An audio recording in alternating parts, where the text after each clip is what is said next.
Good morning and welcome to the Poetry Show, broadcast here on enlightenradio.org. Matter of fact, let's make sure we are broadcasting on Enlighten Radio. Yes, we are. Okay. And it's currently available at it's at player.enlightenradio.org.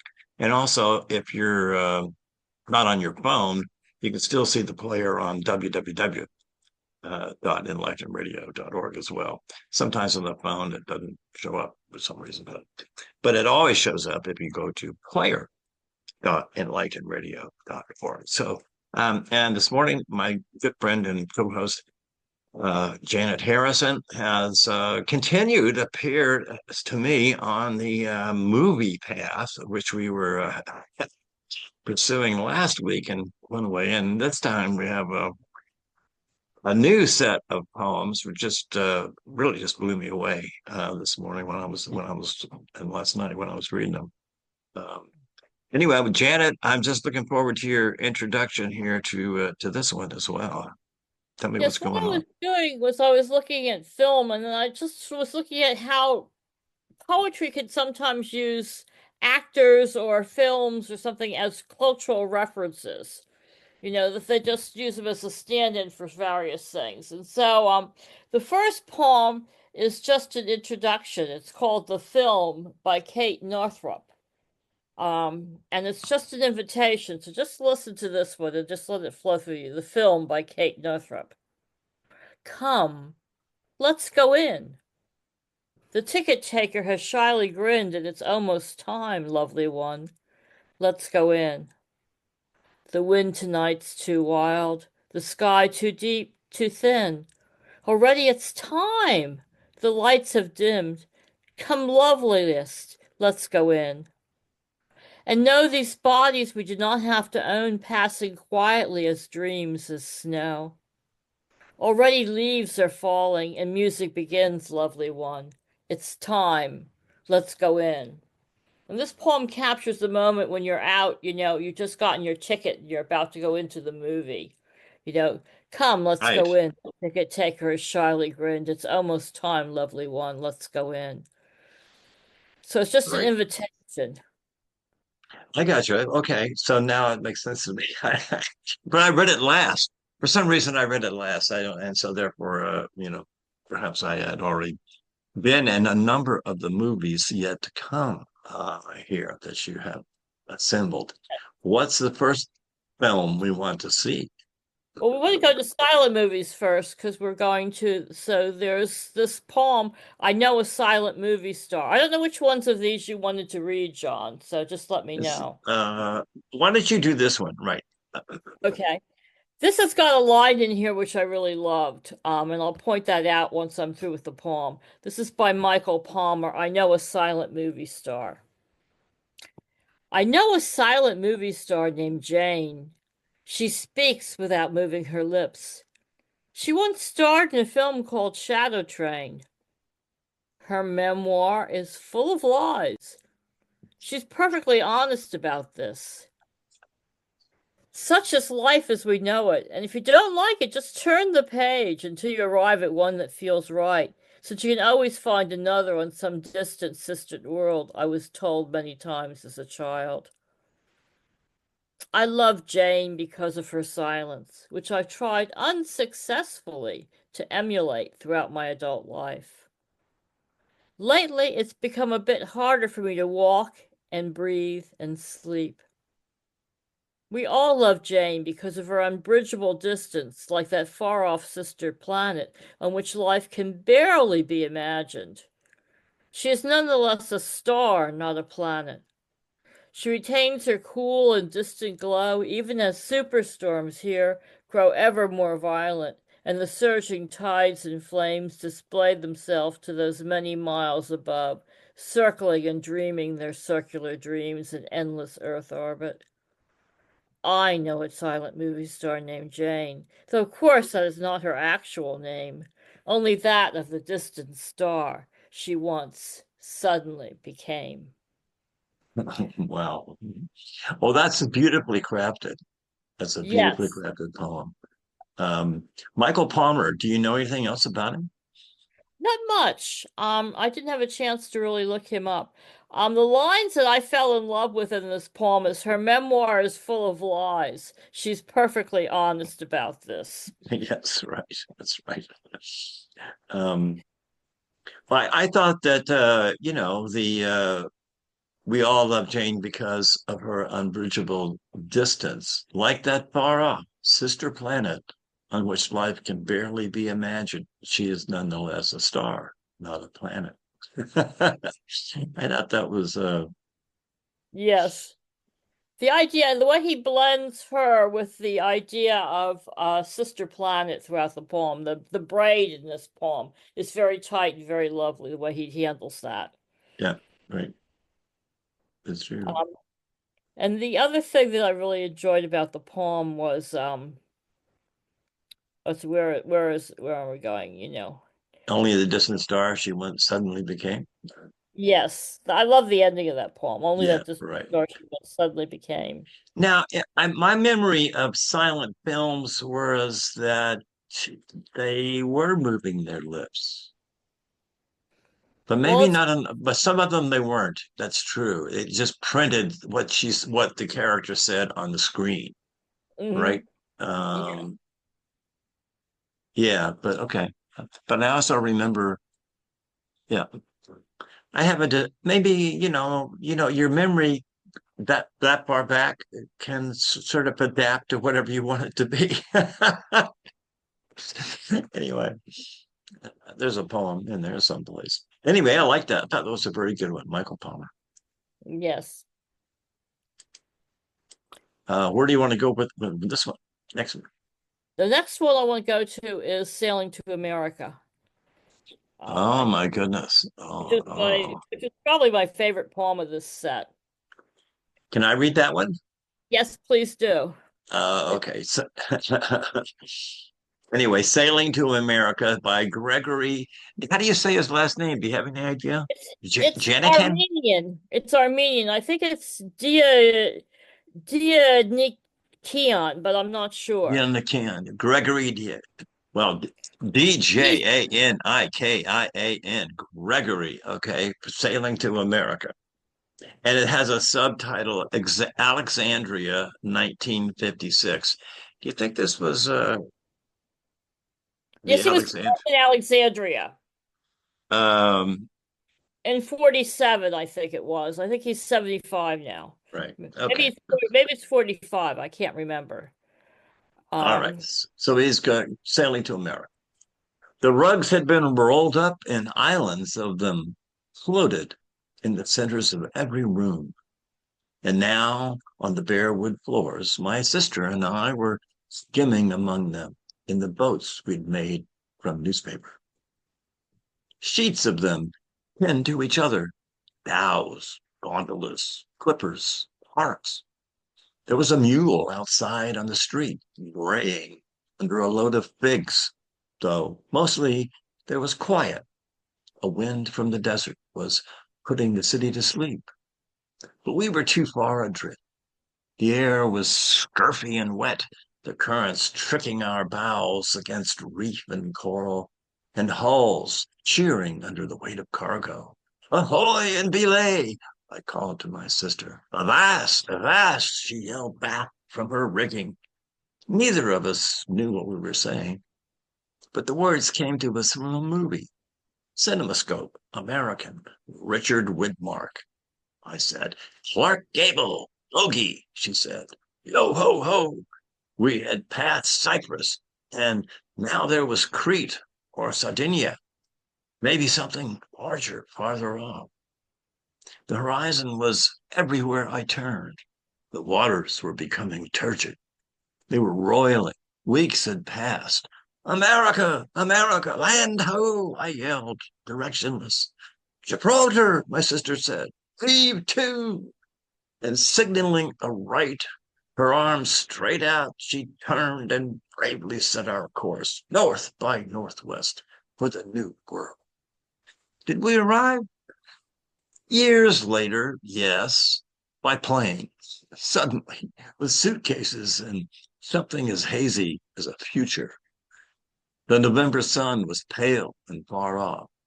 The air was colder than we'd ever felt. And already these were wonders to us, as much as snow would be or evergreens. And it would take me a long time before I'd ever remember boats made of paper, islands of wool, and my sister's voice as in a fog, calling out the hazards, leading me on, getting us there. Wow, I love that. Really I cool. thought that poem was just beautiful. Yeah, it really is. It just carries you right all the way through. I love the point where, he goes, but the words came to us as if from a movie, cinemascopic, American. Richard Widmark, I said. Clark Gagel, bogey, she said. Yo ho ho. I love that moment in that move in that. And so I just know, right? and you can just imagine the kids just pulling names that they've seen from movies. Right, right. That Absolutely. America to them. Yeah, yeah.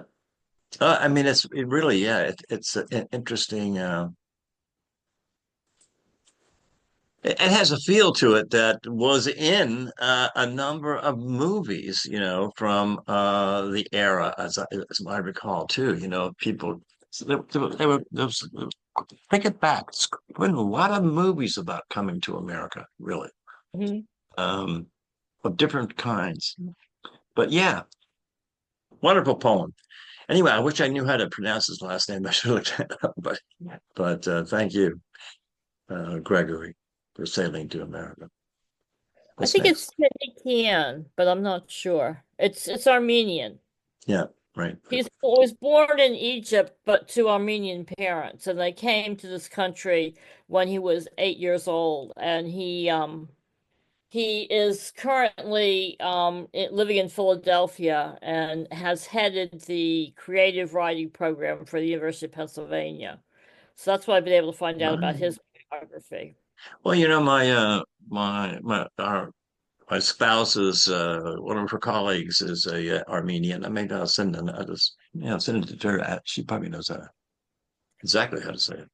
Anyway, but well, okay. Well, this is great. Okay, sailing to America. What's next, my friend? Okay, next we are going to go to the Errol Flynn poem, the Sandra Cisneros poem. And I have to get, Um, uh, I am having difficulty with my computer. Hold on a second. Maybe I have it. Let's see. Do I have it up?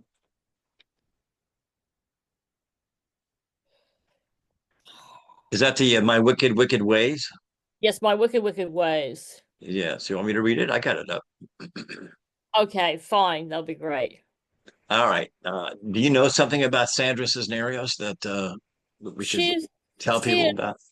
I just know that she's a fairly well-known Latina poet. I don't know much about her. And this apparently was done as an exercise from the book In the Palm of Your Hand, a Poet's Portable Workshop by Steve Cowan. And it was, I don't know what the exercise was, but it was done in response to one of his exercises in this. But it's called My Wicked, Wicked Ways. Maybe we should just as a little footnote to those that might be too young to have ever even seen or heard of Errol Flynn, who was a swashbuckling actor who pretended and sometimes actually tried to live the life of the heroic characters he played on the screen. But he had a very distinctive look and dressing style, and anyway, so that and was well known for years and years and years. Anyway, so with that said, this poem entitled "My Wicked Wicked Ways" by Sandra Cisneros. This is my father. See, he is young. He looks like Errol Flynn. He's wearing a hat that tips over one eye, a suit that fits him good, and baggy pants. He's also wearing those awful shoes, the two-toned ones my mother hates. Here is my mother. She's not crying. She cannot look into the lens because the sun is bright. The woman, the one my father knows, is not here. She does not come till later. My mother will get very mad. Her face will turn red, and she'll throw one shoe. My father will say nothing. After a while, everyone will forget it. Years and years will pass. My mother will stop mentioning it. This is me she is carrying. I am a baby. She does not know I will turn out bad. I thought this was really amusing. Oh my gosh, yes, Really right. bad. And the idea of, the hint that the woman who shows up later is something more to the father than just a friend. And the mother throws a shoe at her. Yeah, The whole right, whole right. scenario there is just very it's just very well set up. It's a very spare poem. The language is very simple, but there's a lot packed in it. Oh boy, yeah. I mean, um, and what a close. She does not know how it will turn out bad. Whoa, whoa, whoa. That's I wasn't expecting that. And so it really worked. It really worked. Yes. It really worked. Oh my goodness, yeah. Um, you know and the movie reference, um, yeah, the Errol using Errol Flynn as the as a movie reference for his for her father.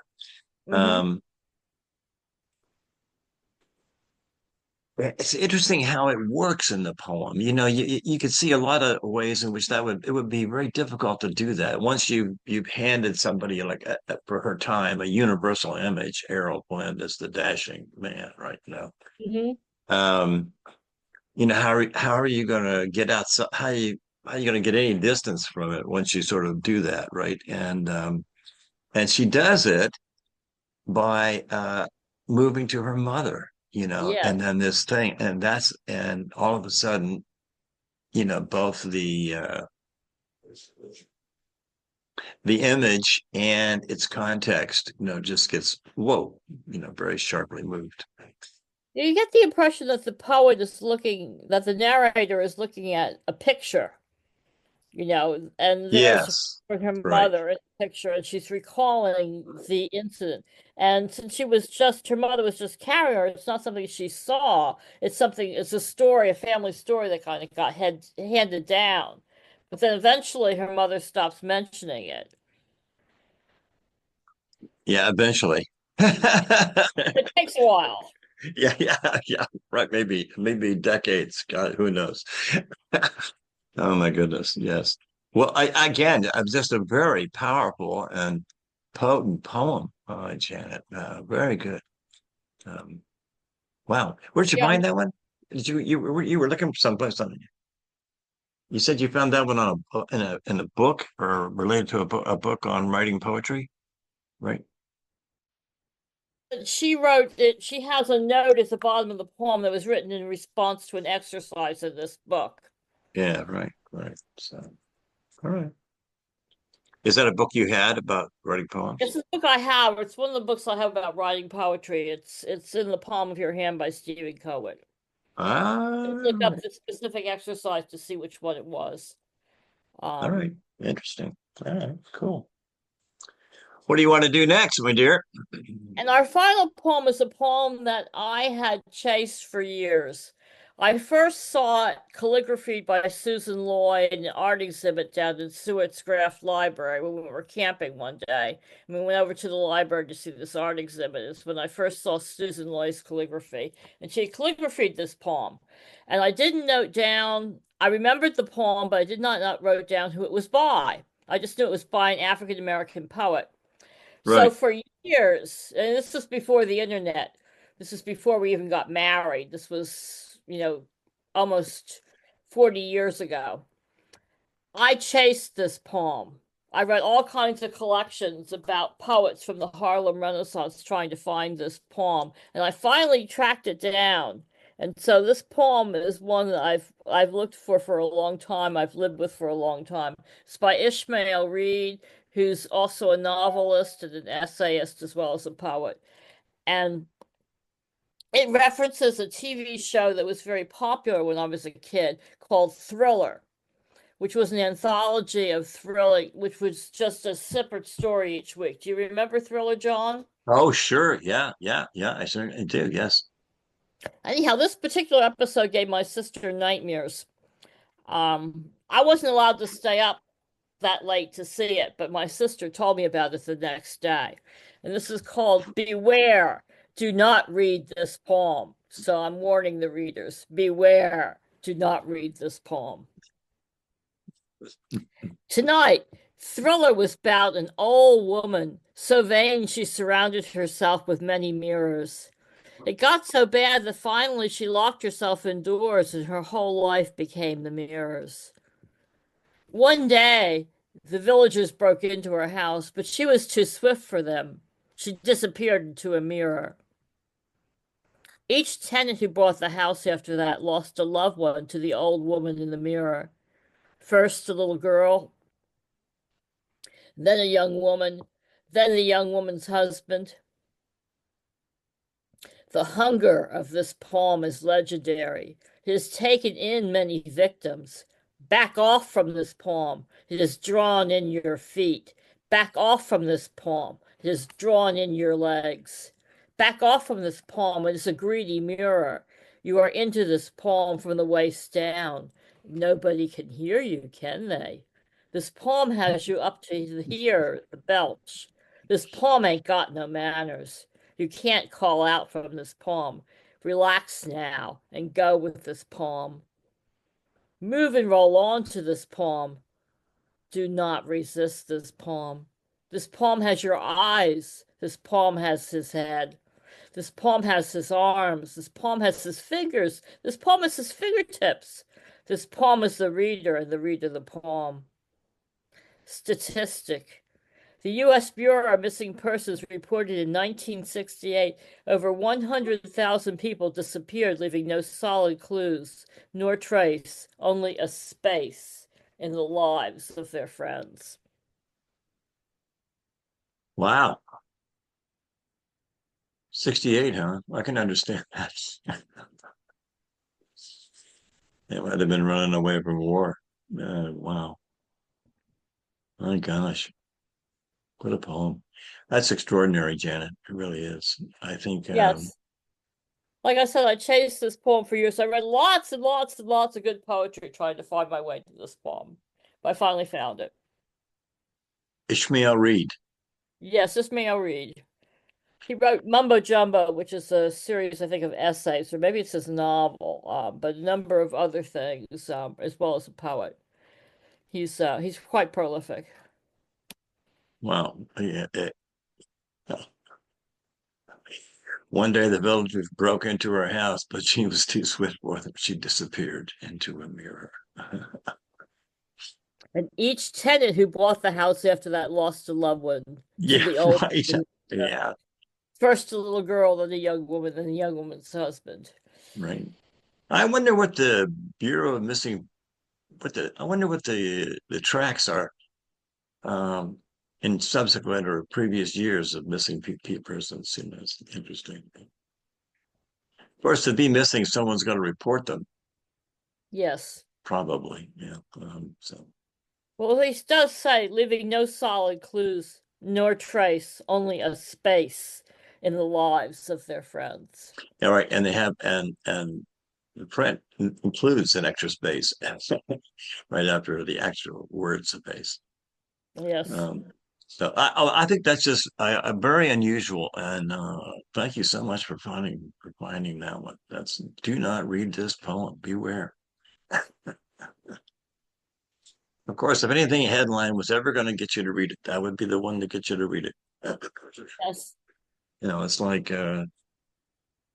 do not look east. There may be a nuclear bomb there. Do not That's think of the elephant. yeah. Ignore the elephant. Oh my gosh.